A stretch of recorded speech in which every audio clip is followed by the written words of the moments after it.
certainly. And what are we doing out there today? I see it's 40-something degrees. Yeah, we're finally done with the rain for the most part. A little bit tomorrow, we'll see some of that, but it's going to be cooler tonight for sure. Alpha Insurance Sky Cam looking out over Meridian. That cloud cover is still out there. It has not gone away at all, and it's going to stay with us tonight and tomorrow. So I guess that's sort of the bad news in a way. The good news is no more heavy rainfall like we saw this weekend, but it was much needed. We picked up a little over 1/4 of an inch today, and that has helped our totals get closer to what we should have for this time of year. So that is the good news. And we did warm up into the 70s today before we cooled down. Southern Pine Electric radar, there is a few showers just off to the east of Butler and Demopolis. Mostly all of the rainfall is now into portions of Alabama as we go forward over the next several hours here for us. And again, a lot of that rainfall finally pushed off with the front earlier this afternoon, and there's those totals I was talking about, between 1/4 to 1/2 an inch depending how far east you go. Butler is over 1/2 an inch, so you went into Alabama, that's where we saw totals closer to an inch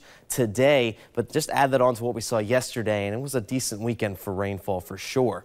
Those winds out there right now mainly coming out of the north. If you're north of Interstate 20, there's still some winds out of the south as you go down towards Butler and Demopolis, but again, we're starting to really push in that cooler, drier air, and you can clearly see that divide on the temperatures. We're in the 30s in Lexington and Louisville, 44 at Philadelphia and Forest, and then off into the 50s as you go into Alabama, as that front has very slowly progressed off to the east, and we'll widen this out just a bit farther. The blues and the greens clearly defined right here on the map, showing where that front is located as well, with the dew points, that drier air finally starting to move in. We're not going to have those dew points in the 60s like we had much of this weekend, and temperatures 15 to 20 degrees cooler than we were this time yesterday when we stayed in the 60s overnight. Definitely one of the warmest nights we've seen in quite some time. And those temperatures over the next 12 hours are going to continue to level off and get down into those lower 40s as we make our way through the evening tonight.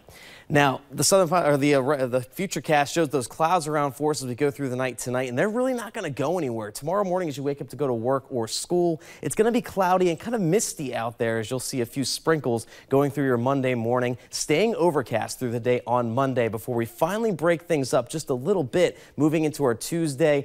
Futurecast showing a little bit more cloud cover. I believe we're going to see some sunshine on Tuesday as we warm things back up and get into the 70s, and that's where we're going to stay pretty much the entire week as we go forward here into the middle part of February. So tonight, it's 44 degrees with some spotty showers around, especially the farther southeast you go in the viewing area. Tomorrow, those clouds stick around. Again, it's going to be cool and damp with those temperatures in the upper 50s with that cold air pushing in, but that's only going to last for one day, as by Tuesday, like I was talking about, we'll get into the 70s. Isolated showers return for us, though, on Wednesday, and we keep that daily chance for rain all the way through this coming week, as we'll be in the middle 70s Wednesday and Thursday before chance for some afternoon storms actually on Friday, and a slight cool down into the upper 60s by next weekend, but well above average for this time of year. Good to see those 70s, but I wish the humid would stay away. Yeah, we can keep the humidity out of the way. That'd be great. All right, thanks a whole lot, Damon.